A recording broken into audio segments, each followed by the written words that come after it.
Welcome back. It's a Comeback Report, and we've got some more honest comic book reviews. I'm going to take a look at Cable, Love and Chrome, new #1 from Marvel. It's by David Pepose with art by Mike Henderson, and he does an amazing job of the art. The art is really, really good. But I'm not a Cable fan, or I've never been a big Cable fan. I've read Cable and Deadpool and all those kind of crossovers and things. I don't dislike the character. It's just never appealed to me. I'm less of an X fan of that universe, and I'm more of like Spiders and the Fantastic Fours and everything else. But I decided to pick this book up for one reason. That is because the cover is by my good friend of many, many decades, Mr. Ian Churchill. And what an amazing job he has done. Look at that cover. Oh my God. Anyway, I'm glad I did pick it up because I'm going to let the cat out of the bag early on this video. This is my book of the week. Let's get into it. It's so much fun. So it's the year 3077. It's the last days of the Second Roxxon War, and we're treated to this dystopian Mad Max-style world, and there's an Asgardian death cult of all things, right? And they've decided that they want their own personal Ragnarok. They're called these Surtur's Angels. Now, they've got this contraption, this bomb. They've got something going on which is going to explode and going to kill loads of people. So Cable has purposely got himself captured because he needs to find out the location of it so he can save the day. And as soon as he does, he decides to kick some ass. And this book is all about kicking ass. So he beams in front of the truck that's carrying him, all right, and sends some grenades back. The whole thing explodes, and he just walks out of the huge explosion. I usually don't like these explosion behind the hero scenes in the movies, but this is done so well. Look at that smirk. He knows he's badass. This whole book is badass, right? So I loved it, and it just sets you up for a whole roller coaster of fun. So there's a few more of these baddies left to take out, which he does, and we start learning about, you know, his technovirus, the thing that makes Cable, that makes him sort of biomechanical in a sense. And we find out that through sort of dialogue, some little flashbacks that, you know, Cyclops and Jean Grey, his parents, they sent him into the future so that he would survive because they could care for him in the future. But he does say that there is no cure for this, you know.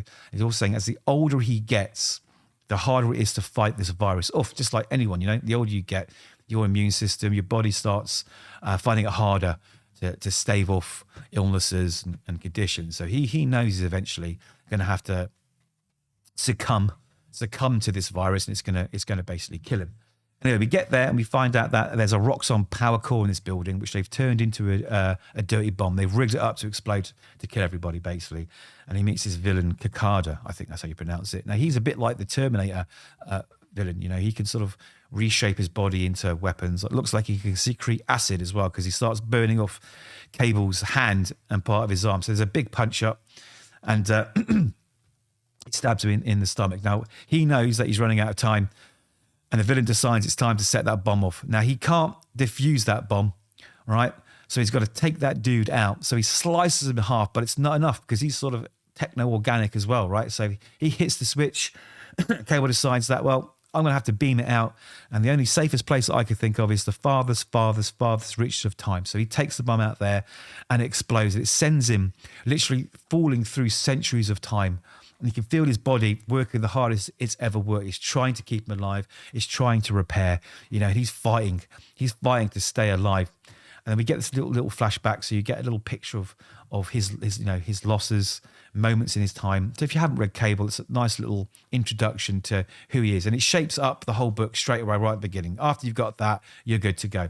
So he does wake up in some kind of, I guess, another future, and it's in this slum. Now, in this world, it's another one of those worlds where the government is oppressive. You know, it's Big Brother. And his virus, he finds out to his surprise, because he's never met anyone else without it, is actually quite commonplace. And all the people that have his virus have been put into this slum, and they're effectively been turned into slave workers. So they have this medicine that the government gives them, which slows down the process of this technovirus, right? So they're basically prolonging their life, and in order to get it, they've got to work. And it is a very, very oppressive place. It's called Salvation Bay. Now, the Conclave are the bad guys, and there's obviously a resistance, which is led by Commander Avery Ryder, who basically is Cable, but female, in the coolest possible way. And as he sort of finds out a bit more about her, he decides to hang around. He says, usually I would beam out, but you know what, I'm going to hang around. So as the title suggests, Love and Chrome, there's a little romance blossoming. So they're trying to have a nice drink in the bar, and he's finding out the lay of the land. And of course, the conclave, they decide that there's some heretics there, and they've come to shoot them all. So she arms up, which gives him a little bit of a step in his stride or something, because he thinks, hey, I like her even more. Look at all those weapons. She's just like me.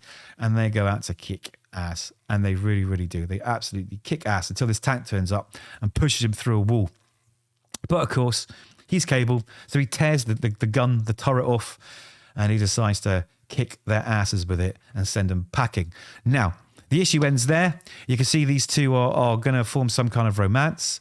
But in the background there, the villain from earlier on, Kakada, is watching, ready to take revenge. Now, again, I've briefly gone over it really, really quickly. There's more detail in the book, but it's just so much fun. The art is great. Everything about it is fast-paced. You're on the edge of your seat every single page. Absolutely love it. Thoroughly recommend it. Can't wait to see the next one. And I can't wait to see some more Ian Churchill covers. So pick this book up. Those are my thoughts. Let me know yours. And hopefully I'll see you in the next one. And don't forget to subscribe. It helps us grow the channel.